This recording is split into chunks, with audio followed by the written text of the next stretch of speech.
एक बार की बात है। एक गुरुजी थे। उनके बहुत से शिष्य थे। उन्होंने एक दिन अपने शिष्यों को बुलाया और समझाया, शिष्यों, सभी जीवों में ईश्वर का वास होता है, इसलिए हमें सबको नमस्कार करना चाहिए।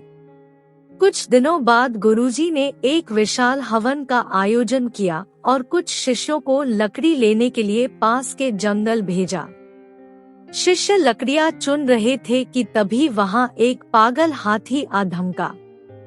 सभी शिष्य शोर मचाकर भागने लगे, भागो, हाथी आया, पागल हाथी आया। लेकिन उन सबके बीच एक शिष्य ऐसा भी था जो इस खतरनाक परिस्थिति में भी शांत खड़ा था। उसे ऐसा करते देख उसके साथियों को आश्चर्य हुआ और उनमें से एक बोला, ये तुम क्या कर रहे हो?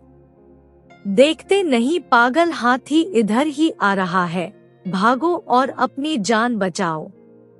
ऐसी ही ज्ञान भरी कहानियाँ सुनने के लिए हमारे इस चैनल को सब्सक्राइब जरूर करें और वीडियो को लाइक करना ना भूलें। इस पर शिष्य बोला, तुम लोग जाओ, मुझे इस हाथी से कोई भय नहीं है। गुरुजी ने कहा था ना कि हर जीव में नारायण का वास है, इसलिए भागने की कोई जरूरत नहीं। और ऐसा कहकर वह वहीं खड़ा रहा और जैसे ही हाथी पास आया वह उसे नमस्कार करने लगा। लेकिन हाथी कहाँ रुकने वाला था, वह सामने आने वाली हर एक चीज को तबाह करते जा रहा था। और जैसे ही शिष्य उसके सामने आया, हाथी ने उसे एक तरफ उठाकर फेंक दिया और आगे बढ़ गया। शिष्य को बहुत चोट आई और वह घायल होकर वही बेहोश हो गया। जब उसे होश आया तो वह आश्रम में था और गुरुजी उसके सामने खड़े थे। गुरुजी बोले, हाथी को आते देखकर भी तुम वहां से हटे क्यों नहीं, जबकि तुम्हें पता था कि वह तुम्हें चोट पहुंचा सकता है।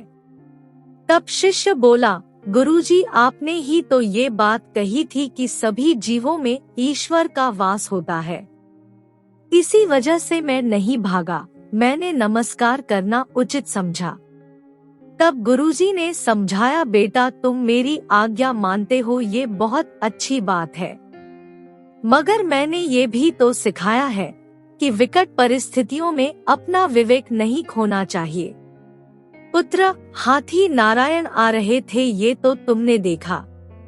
हाथी को तुमने नारायण समझा, मगर बाकी शिष्यों ने जब तुम्हें रोका तो तुम्हें उनमें नारायण क्यों नजर नहीं आए?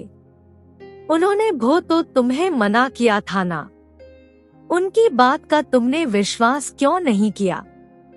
उनकी बात मान लेते तो तुम्हें इतनी तकलीफ का सामना नहीं करना पड़ता, तुम्हारी ऐसी हालत नहीं होती।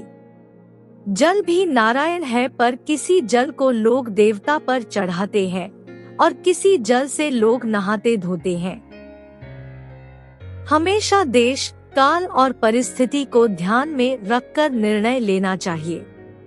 मित्रों, कई बार ऐसा होता है कि किसी ज्ञानवर्धक बात का असल भाव समझने की बजाय हम उस बात में कहे गए शब्दों को पकड़कर बैठ जाते हैं।